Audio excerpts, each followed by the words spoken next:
하나님 말씀 요한복음 15장 1절에서 10절까지 한번 따라 합시다. 포도나무 가지와 포도나무.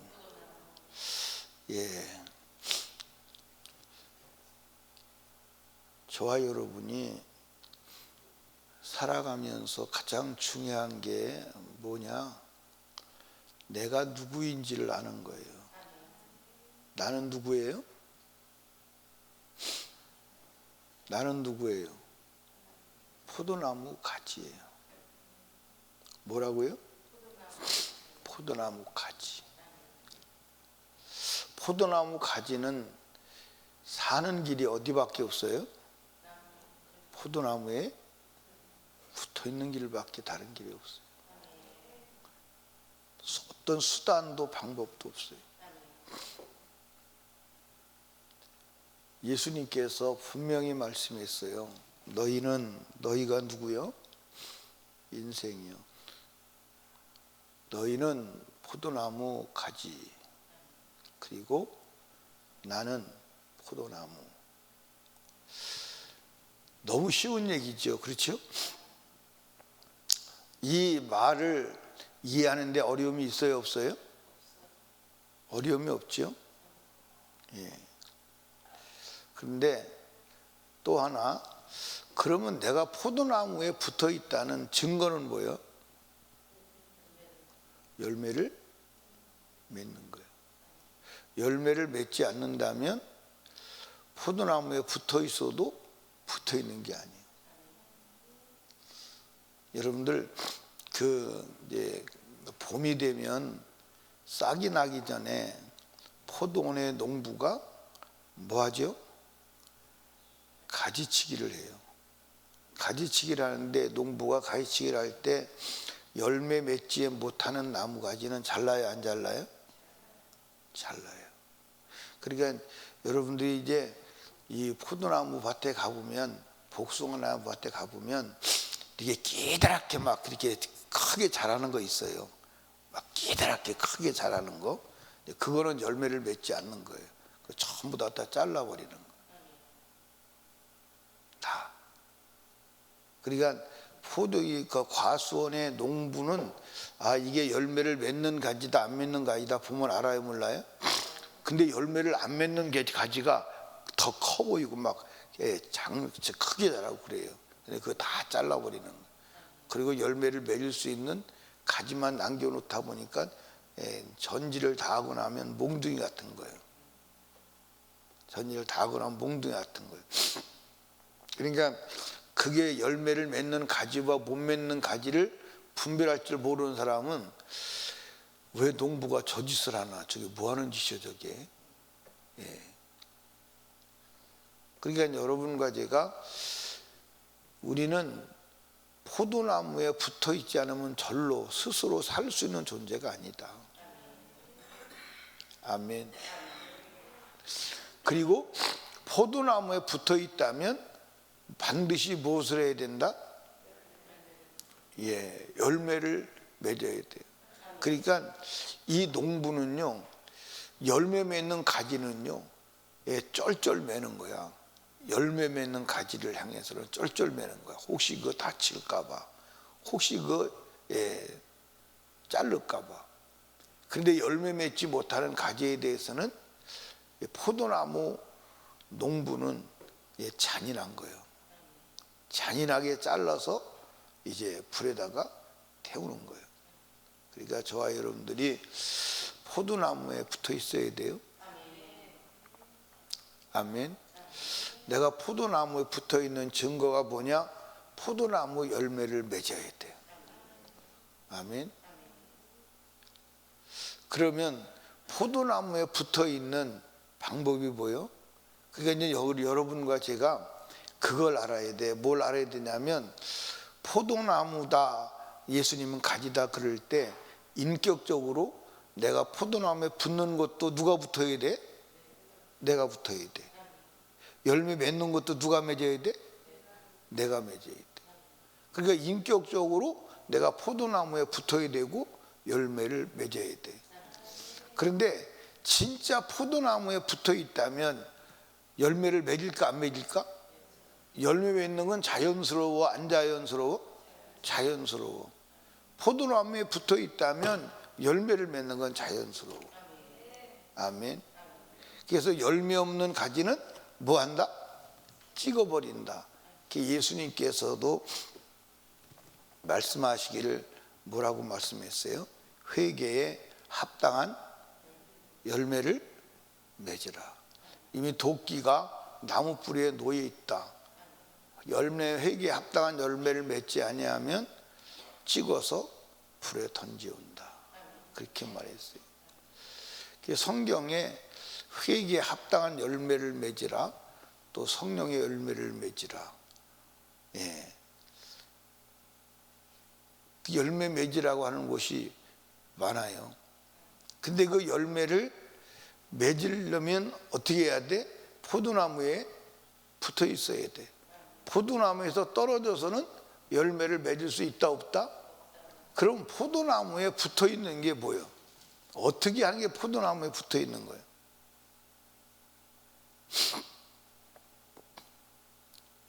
내가 포도나무에 붙어 있는 게 어떻게 하는 게 포도나무에 붙어 있는 거냐고 제가 여러분에게 여쭈었어요. 자, 7절 말씀 보십시다. 7절. 너희가 내 안에 거하고 내 말이 너희 안에 거하면 무엇이든지 원하는 대로 구하라. 그리하면 뭐 하리라? 근데 여러분들 여기 보세요. 이제 우리가 신앙생활을 하나님 편에서 행하는 것만 알고 내가 해야 될 것을 모르는 거예요.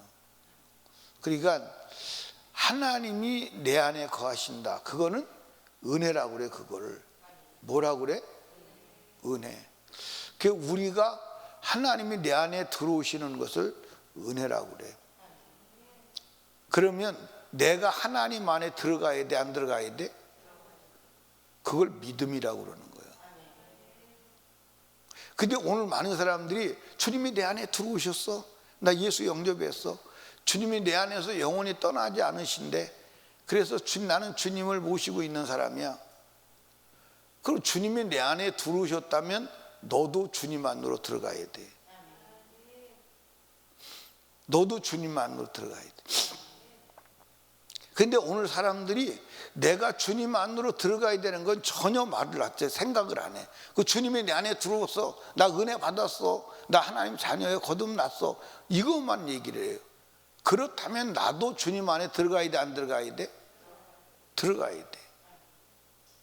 그러니까 주님이 들어오시려면 내가 주님을 영접하고 믿어드려야 되기도 하지만 주님을 모셨다면 내가 이제 주님 안으로 들어가야 돼요. 그걸 우리는 뭐라고 말하느냐? 그걸 신앙이라고 말하는 거예요. 그걸 믿음이라고 말하는 거예요. 아멘이요? 그러니까 내가 주님 안에 들어간 사람을 주님은 믿음의 사람이라고 그러는 거예요. 그러면 내가 주님 안에 들어가는 구체적인, 내가 예수 안으로 들어가고 내가 말씀 안으로 들어가고 포도나무에 붙어 있는 구체적인 방법이 뭐예요? 너무 쉬운데, 오늘 읽은 말씀에도 나오는데, 계명을 지키는 거예요. 말씀을 지키는 거예요. 말씀을 지키는 거예요. 자, 한번 성경을 보시죠. 자, 어디를 보시냐면 9절을 보십시다. 아버지께서는 나를 사랑하신 나도 너희를 사랑하시니 나의 사랑 안에 거하라. 10절 거기에 이제 답이 나와 있죠. 내가 아버지의 계명을 지켜 그의 사랑 안에 거하는 것 같이. 예수가 아버지 안에 있고 아버지가 예수 안에 있어요. 그렇죠? 그러니까 뭐라고 말하는 거예요? 내가 계명을 지켜, 아버지의 계명을 지켜서 그의 사랑 안에 거하는 것 같이 그랬어요. 그러니까 예수가 아버지 안에 있어요, 없어요? 예수가 아버지 안에 있는 증거가 뭐예요? 아버지의 계명을 지켜서 아버지 사랑 안에 있다. 사랑과 하나님은 동격이요, 동격이 아니요? 그러니까 사랑 안에 있다 이 말이, 하나님 안에 있다 이 말이에요.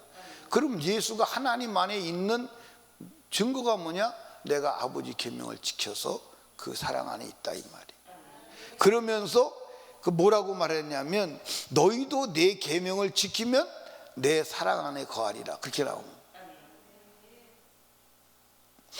자, 봅시다. 쉬워요, 어려워요? 아니, 이 성경을 이해하는 데는 쉬워요, 어려워요? 쉬워요. 너무 단순한 거예요. 근데 이 얘기를 여러분과 제가 성경을 정직하게 말하면 계속 해야 될 말은 무슨 말밖에 없느냐? 하나님 말씀대로 살아. 그 말밖에 없어요. 왜? 성경이 그렇게 바뀐 얘기 안 해요. 한번 여러분 성경을 정확하게 한번 보세요. 성경 전체가 다 하나님 말씀대로 살으라는 거예요. 예수가 왜 십자가에 죽으셨어요? 하나님 말씀이 그렇게 되어 있기 때문에 그 말씀을 지키기 위해서 십자가에 죽은 거예요. 말씀이 그렇게 되어 있다니까. 성경이 그렇게 되어 있다니까. 근데 오늘 많은 사람들이 하나님의 말씀에 지키지 않으면서도 자기가 주님 안에 있다고 생각해요. 그러면서 막 찬송 부르면서 감동에 북받쳐가지고 울면서 자기가 감동에 북받쳐 울고 눈물이 흘렸으니까 주님 내 안에 계시고 내가 주님 은혜 받았다. 그러면 따지고 보자고, 그런 사람들이 너무나도 단순한 온전한 11조 했느냐? 11조도 안 해. 주일 지켰느냐? 주일도 안 지켜. 아주 단순한 거친 계명도 지키지 않아.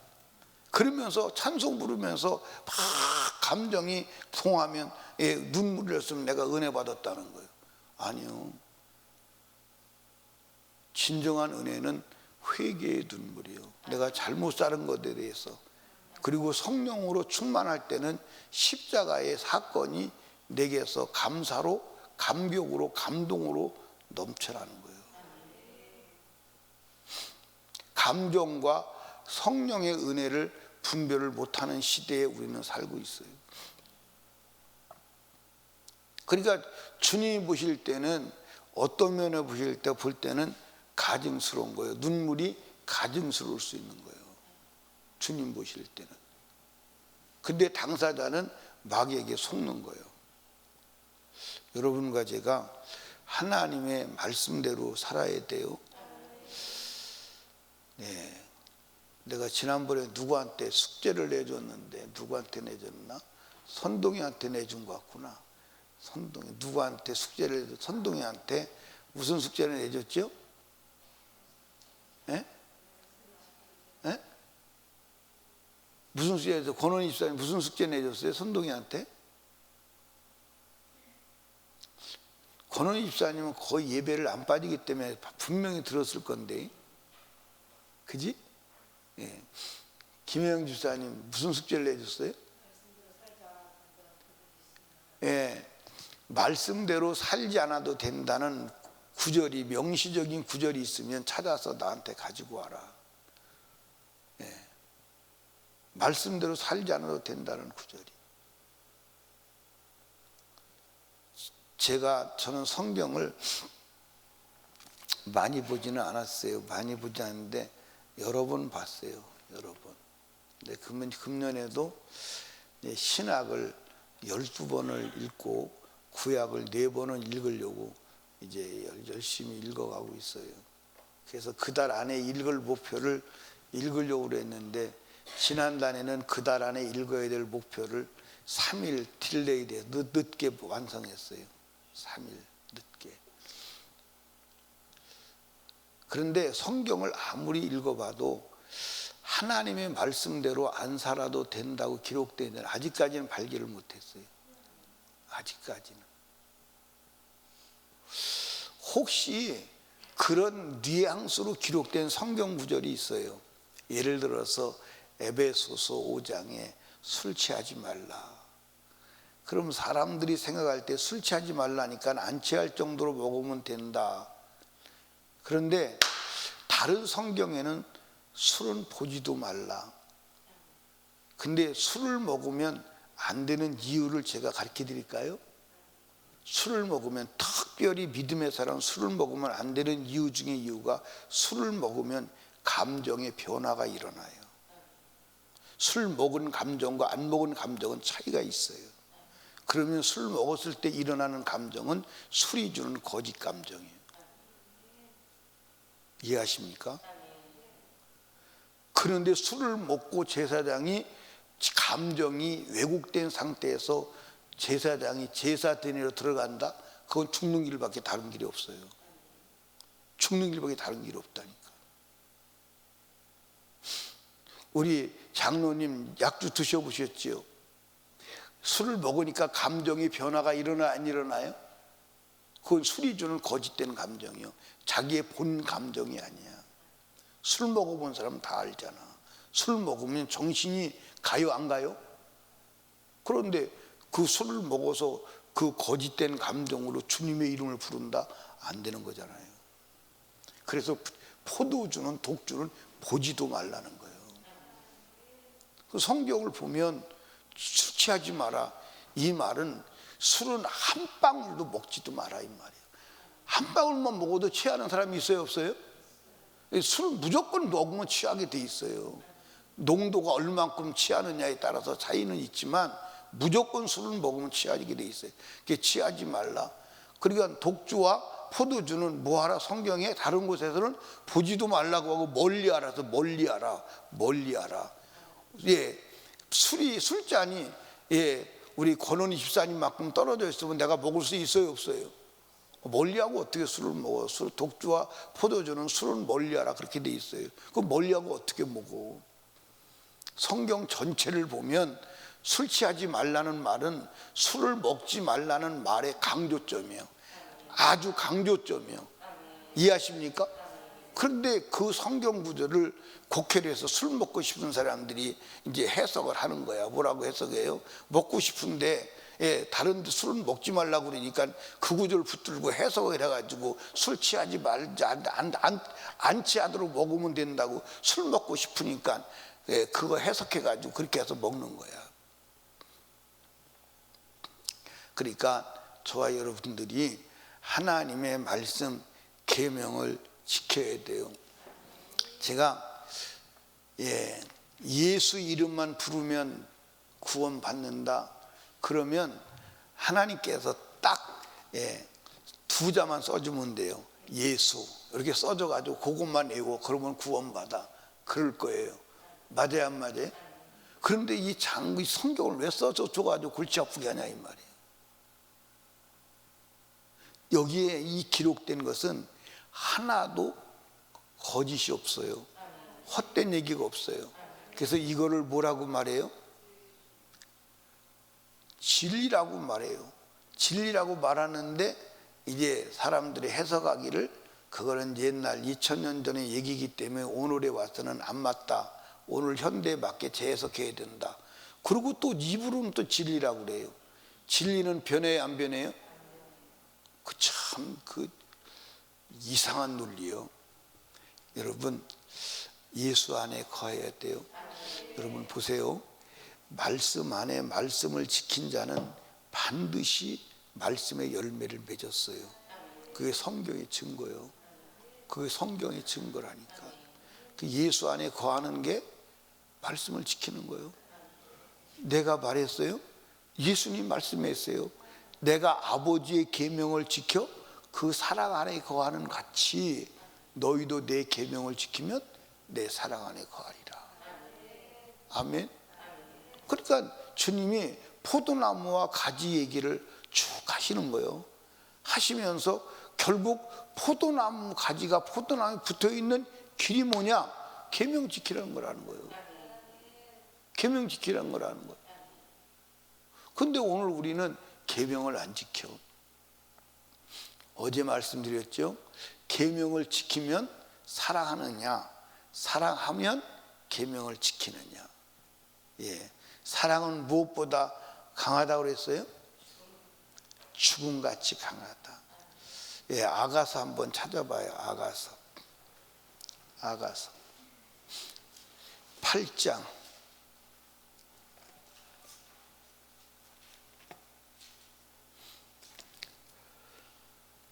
8장 6절 너는 나를 인같이 방음에 품고 도장같이 팔에 두라. 사랑은 죽음같이 뭐하고? 강하고. 근데 7절에 가보면 뭐라고 나오냐면 이 사랑은 많은 물이 꺼치지 못하겠고 홍수라도 엄물지 못하니 이 사랑을 끌 수 없다는 거예요. 그 다음에 그 온 가산을 다 주고 사랑과 바꾸려 할지도 오히려 멸시를 받으리라. 아멘. 사랑은 끌 수가 없다는 거예요. 그러니까 여러분 여기 봐요. 사랑을 끌 수가 없다. 많은 물로도 안 된다는 거예요. 무엇도 안 된다. 홍수도 안 된다는 거예요. 그 사랑을 바꾸려고 어떤 사람이 자기 전 재산을 다 주고 바꾸자 안 된다는 거예요. 그러면 이게 무슨 말이냐? 하나님을 사랑하는 사람이 계명을 지키는 것 막을 자가 없다는 거예요. 죽음도 못 막는다는 거예요. 그래서 죽음도 막을 수가 없어서 여러분들 세상이 감당이 안 되는 거예요. 그게 믿음임을 아십시다. 아멘. 아멘. 그러니까 주님을 사랑하면 뭐 하는 거예요? 계명을 지키는 거예요. 막을 자가 있는 거예요? 없는 거예요. 막을 자가 없는 거예요. 막을 자가 없어요. 아멘. 막을 자가 없어요. 여러분과 제가 정말 포도나무입니다. 우리는 포도나무여요. 우리 스스로 살 수 있는 존재다? 아니다. 어디에 붙어 있어야 된다? 예수에 붙어 있어야 된다. 예수를 떠나서는 생존 불가능하다. 아멘. 그래서 우리가 누구인지를 알고 사는 길이 무엇인지를 알고 사는 길을 선택하는 저와 여러분 되시기를 주님의 이름으로 축복합니다. 하나님의 말씀을 지킨 자를 하나님이 버린 적이 있나요? 없어요. 버릴 수가 없어요. 그래서 말씀은 실패가 없는 줄로 믿으시기를 주님의 이름으로 축복합니다.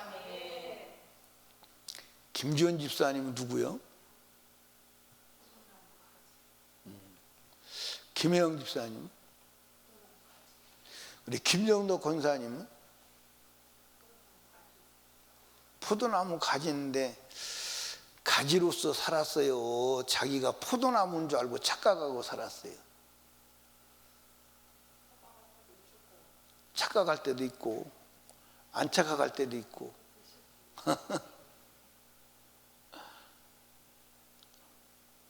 자기가 포도나무로 착각하고 살 때가 있었어요? 없었어요? 있었어요. 그 포도나무 가지가 자기가 포도나무인 줄로 알고 착각하고 사는 게 두 가지요. 하나는 지멋대로 사는 거요. 하나는 기도하지 않고 사는 거요. 기도하지 않고 사는 게 자기가 포도나무 가지가 아니기 때문에 포도나무이기 때문에 기도하지 않고 살지, 자기가 포도나무 가지라는 것을 분명히 알면 기도하지 않고는 살지 않아.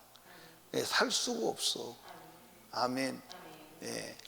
그래서 인간은 한번 따라합시다. 인간은 빌어먹는 존재다. 빌어먹는 존재예요. 근데 기왕 빌어먹으려면 누구한테 빌어먹어야 돼? 하나님께 빌어먹어야 돼. 인간은 어차피 빌어먹는 존재예요. 그러니까 이 비즈니스가 뭐예요? 빌어먹는 거예요. 댕기면서 이거 사달라고 막 비는 거예요. 보험 좀 들어달라고 막 비는 거예요. 맞아 안 맞아요? 이 물건 좀 사달라고 막 애원하는 거예요. 다 빌어먹는다니까. 다 빌어먹어. 빌어먹는데 하나님께 빌으면 사람에게 빌 일이 없는데 우리는 하나님께 빌지 않고 사람에게 빌어먹고 살아요. 여러분들 포도나무 가지의 존재성을 인식하고 포도나무 가지로 살아가는 복된 자가 되시기를 주님의 이름으로 축복합니다. 기도합시다. 우리 주님 세 번 부르짖고 나는 포도나무 가지입니다. 포도나무에 붙어야 삽니다. 말씀 지켜야 삽니다. 말씀 안 지켜도 된다는 마귀에게 속은 것 용서하여 주시옵시고 말씀 지키며 말씀대로 살아가게 하옵소서. 기도하시고 오늘 거룩한 주의 날 온 성도가 나도 주일 성수하게 하시고 말씀을 증거할 주의 종을 위하여, 그리고 특별히 하나님 앞에 충성하고 주님의 예배자로, 예배 돕는 자로 사용되는 영혼들을 축복해 주시옵소서. 기도하시고 전도의 문을 열어 주시옵소서. 오늘 거룩함을 회복하게 하여 주시옵소서. 성령으로 충만하게 하옵소서. 불신 가족, 불신 영혼을 위하여, 그리고 위기에 처한 나라와 민족을 위하여, 특별히 교회 부흥을 위하여, 한국교회 부흥을 위하여 우리 하나님께 간절히 기도합니다. 주여, 주여, 주여.